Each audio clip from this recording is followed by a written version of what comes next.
Good morning and welcome to the CU Catechast and our Wednesday morning catechism from St. Edward the Confessor Catholic Church in beautiful historic Tallulah, Louisiana. So today we are beginning a series on the saints that are considered the great intellectual saints.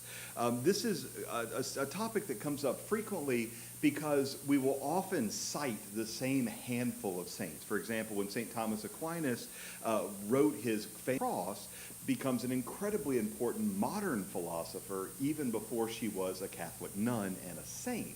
And you have someone like John Paul II, who is an incredibly important phenomenologist in the modern world of philosophy, and is sometimes cited as Wojtyła and sometimes cited as John Paul II. And so they're enormously important saints, and oftentimes all we really know about them are the sketches. And so it's worth kind of adding in a little bit of detail, and in particular, St. Augustine, probably more than anyone in history, is cited as a saint philosopher and is cited by later philosophers, and his work is built on. And so we're going to look at him today, and of course tomorrow is the feast day of his poor mother, St. Monica, the patroness of disappointing children, and of course his feast is on Friday of this week as we're recording, and so it's as good a time as any to talk about St. Augustine, who was born in Numidia. Right, so modern-day Algeria, but Numidia at the time in 354 AD. So we are right in the middle of the 4th century. The Roman Empire is still thriving. All of the Mediterranean is the Roman Empire, and the province of Numidia, which is now Algeria. And if you think about a map where Spain and France kind of line up there, where they're connected at the Pyrenees Mountains, if you go straight down across the Mediterranean Sea to North Africa, that's Numidia. That's Algeria nowadays. And so he is very much a North African saint. He began his life as a brilliant but rebellious teenager. Not a big shocker. His dad was a famous kind of pagan. His mother was deeply, deeply devout and Christian. He had a very high social status. And so this was not an uncommon thing at this moment in history, remembering, of course, that Constantine the Great and the Edict of Milan and all that kind of stuff, we're right in the middle of that happening. The Roman Empire is transitioning from being a pagan empire to being a Christian empire, and so there is a real sense of kind of transition happening. And so Augustine finds himself as kind of an icon of that transition. He's got a supportive mother, but he's an extremely important person socially. And so he starts as a teenager who rebels. He becomes an important philosopher in the study of Stoicism. Stoicism, of course, is the Greek philosophy that what will be, and the best thing we can do is to maintain passion of our senses and our mastery of our passions, so that we are not in any way, shape, or form meaningfully affected by the world. What will be. The ultimate realists, the ones who have absolutely no interest in whatever drama has out there, basically the proto-English. You know, these are very, very, very stiff-necked kind of people. And so he is a Stoic, and then he later on becomes a true master of Neoplatonism. Plato, of course, being the most important philosopher of the ancient world. And he is a master logician. He's, of course, one of these, math nerds. And so he begins creating this brilliant kind of philosophical / logical / even mathematical sort of statements. Later on, he'll make an argument for the existence of God from the fact that the number 0 exists, right? So he's definitely somebody who is thinking in big philosophical terms.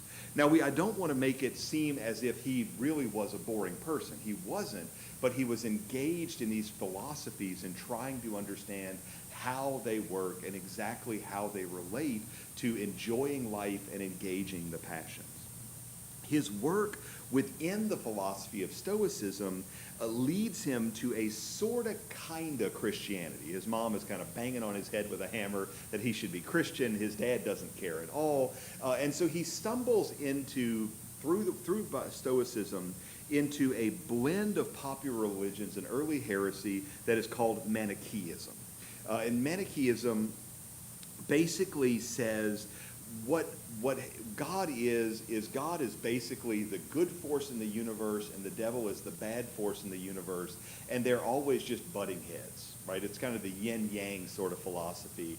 And so rather than argue that God is universal and that anything that's evil is a privation of that, he is arguing that God and the devil are always going to be fighting. And so what we really need to do is just maintain control of our passions, and we can enjoy life well enough as long as we are not slaves to our emotions. And he kind of goes through that to a deeper understanding of Neoplatonism, and ultimately makes his way into Orthodox Christianity. This is a long, weird, circuitous route. It takes him about, famously, Monica prayed for him for 29 years, but it takes him about 14 years to make the journey from let me start to really engage the great mysteries of life to let me come out the other end as an actual believing Christian. And I want to bring forward one little detail of the philosophy of Plato without boring you to tears. The great question of the ancient world is now referred to, and was referred to for a long time, as the question of the one and the many. This is the name of the question, very, very famous question. Plato basically says, what makes a chair as opposed to a stool or a couch or a bench, right? What gives a chair chairness? How do we distinguish that chair from another chair? How do we distinguish that chair from a bench or from a stool? What do we do? How do we talk about this? And obviously, it's easy for us to go, well, a chair's a chair and a stool's a stool. And we just kind of have an intuitive sense of it. But you can't really just say, well, a chair is something used for sitting. And you go, so's a stool. Well, a chair has a back on it, so's a couch. Well, a chair has arm thingies. Well, so does a throne. Well, but a throne is used by a king, but doesn't have to be. And then it turns into an incredibly tedious question. And everybody who has a degree in philosophy knows this is an incredibly tedious question.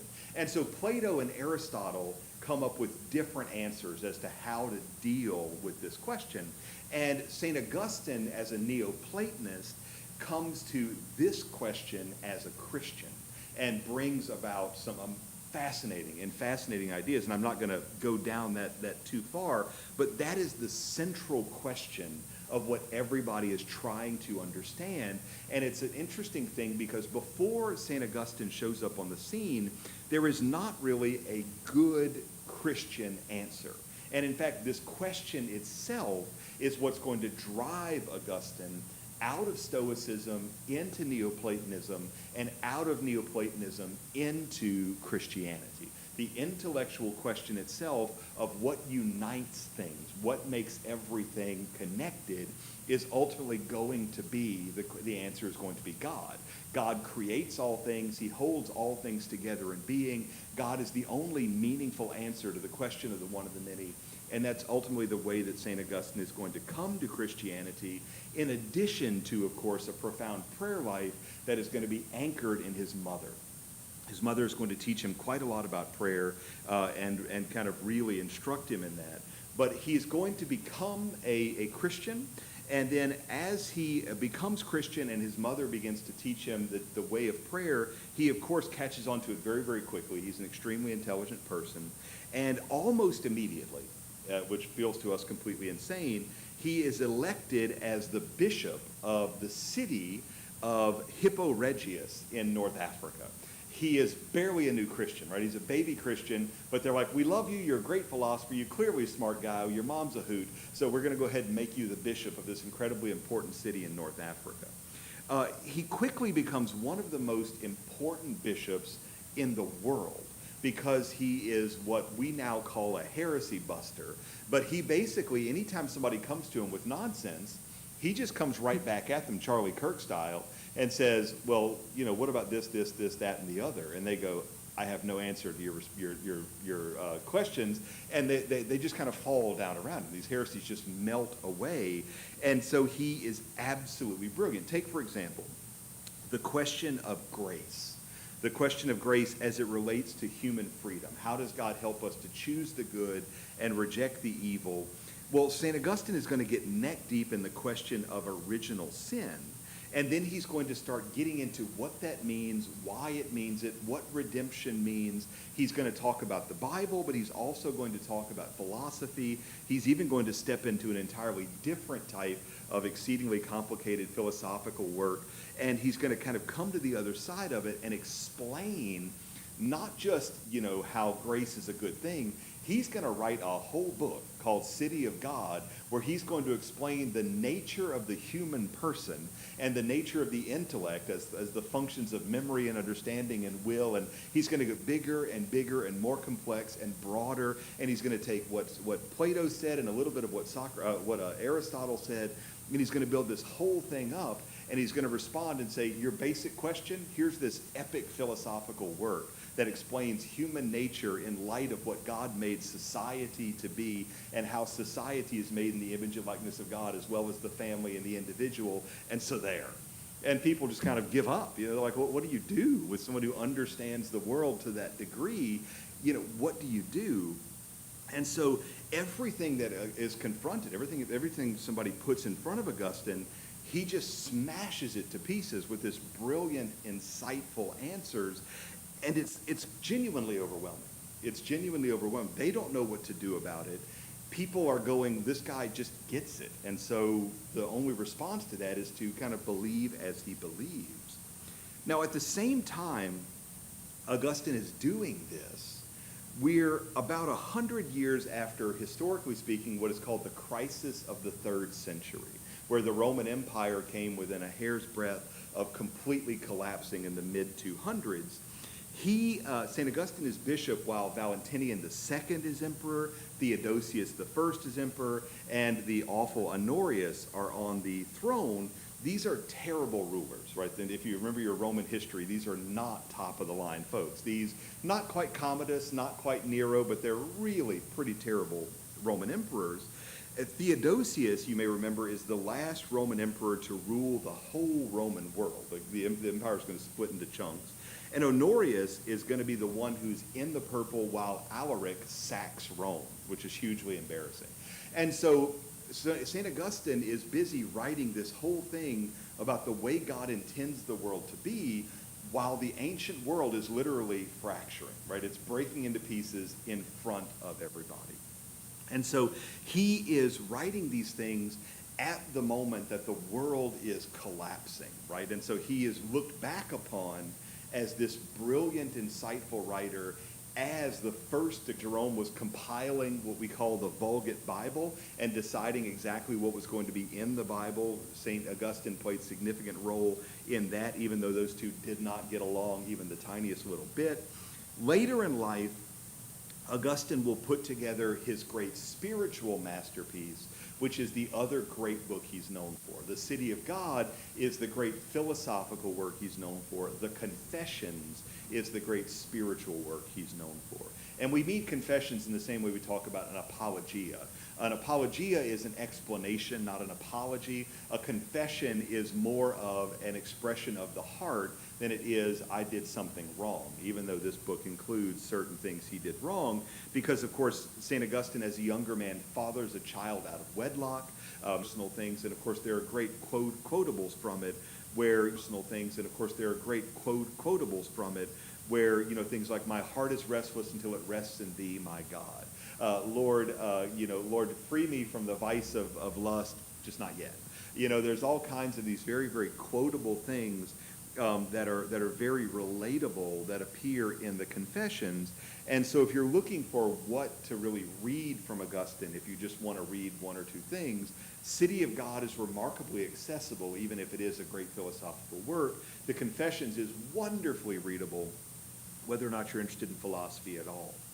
St. Augustine also gave many, many, many extremely important, in terms of his broader writings first, he also wrote, in addition to City of God and in addition to the Confessions, he wrote a series of apologetic works against various heresies, against the heresy of the Arians, against the heresy of the Donatists, the Manichaeans, and the Pelagians. And so these are the Adversus Heretics books. Those are all relatively complicated, difficult to read, and extremely specific.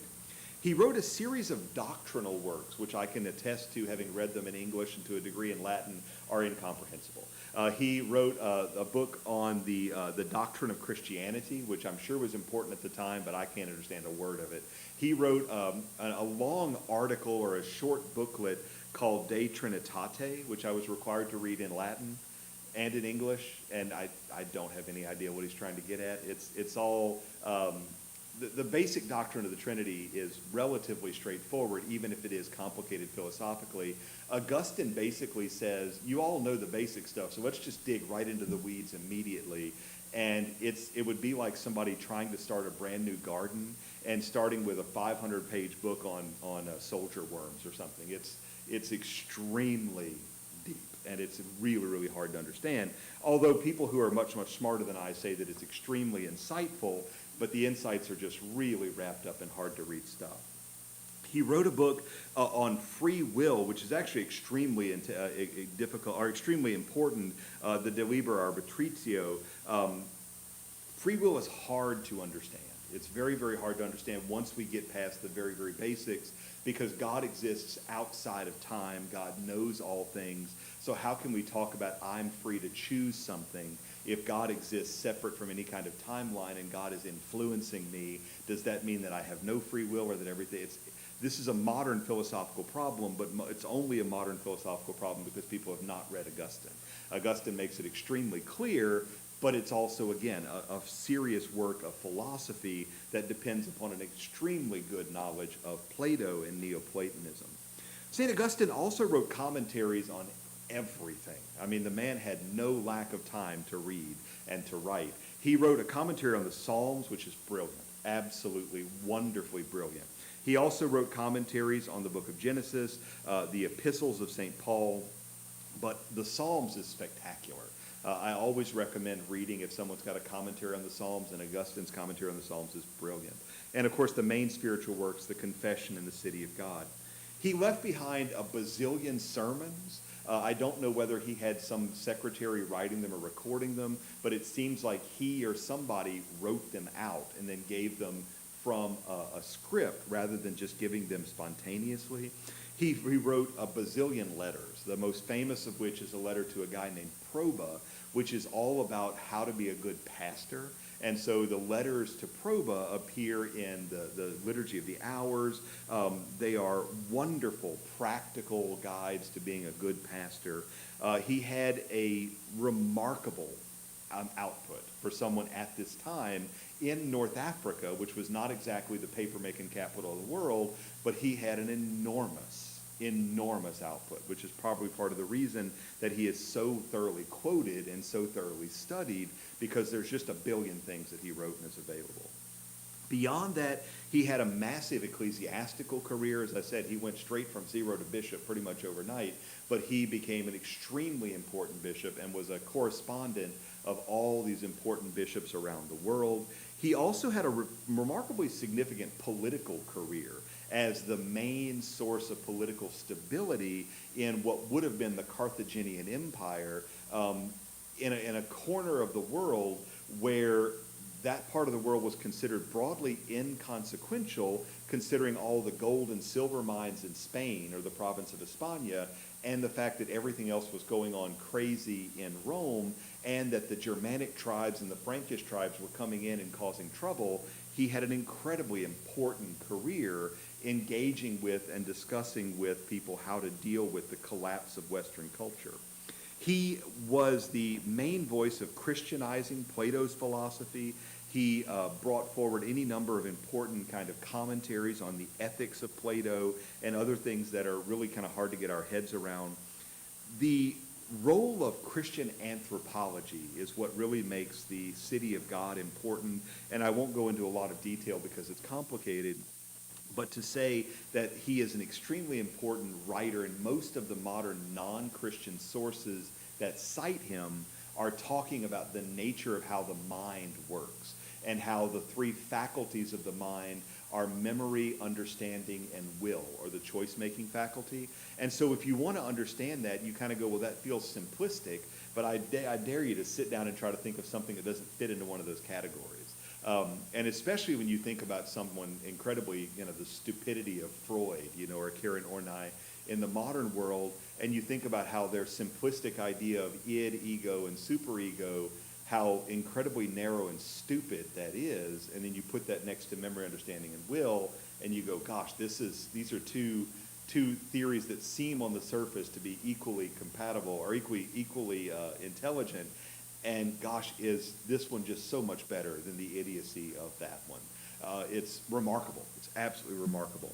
There are enormous parallels between the natural world and the supernatural world, and Augustine spends a lot of time working with those. For example, if we think about memory, understanding, and will, he talks about how this in a shallow way is analogous to God the Father, God the Son, and the Holy Spirit. How God the Father has the memory, the full, complete history and knowledge and all of truth comes from him, and yet Jesus is the understanding. It's taking that eternal truth and making it into something workable, and then the Holy Spirit is action, going and doing. And he talks about how this is another way we're made in the image and likeness of God. And then he continues that with step after step after step and layer after layer of profound understanding.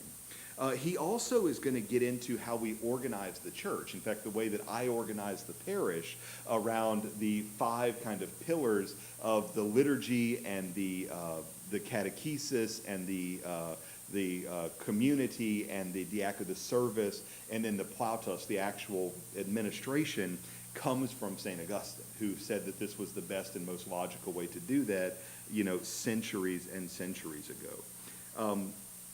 So all of this stuff, right, and we could just keep going, and I keep rambling for another week about it, all of this stuff comes from his output in the mid-300s and the late 300s AD. And so Monica's prayers certainly worked. They were very, very effective.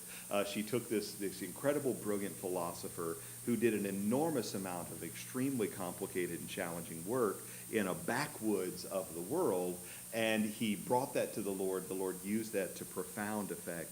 And of course, on top of all this, we're not really even getting close to all the accomplishments of Augustine, right? We're just talking about the absolute, most high level, kind of thumbnail sketch sort of things. He was absolutely hugely important. Spiritual masterworks, political work, and brilliant intellectual insights. And so hopefully that gives you a very, very thin sense of why Augustine is always being cited and explained.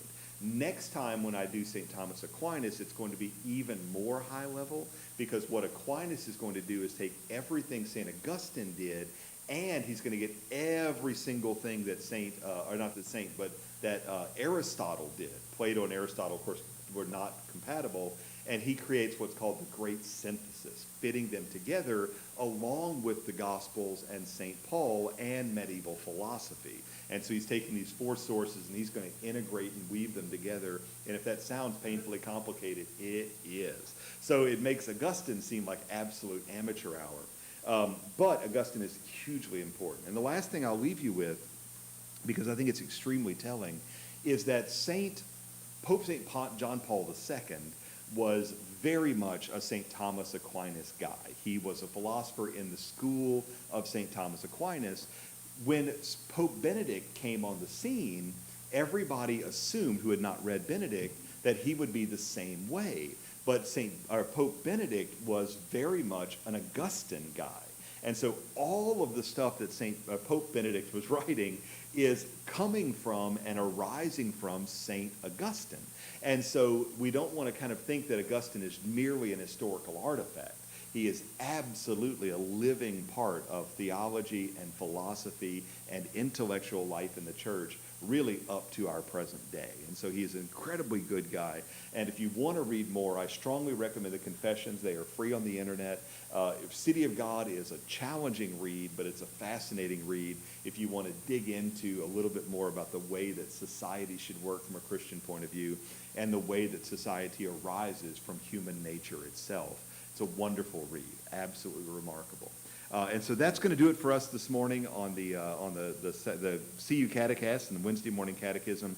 I am going to do a better job in future of structuring these. I remember when we first started this, it took me 4 or 5 or 6 of these to kind of get into the right time frame and to know exactly how long the speech needed to be and script-wise in order to be at about the right time, which is we're pretty close to it, about 20 to 25 minutes. And so thank you for joining us on the live stream. If you are, we're very, very happy to have you with us. Thank you for joining us here in real life. And for those who are here in real life, we'll have some opportunity for questions. If you're on the live stream, I can't help you with any questions, but I do hope you have a wonderful one. And you can always, of course, send in emails or contact us through our website. And in the meantime,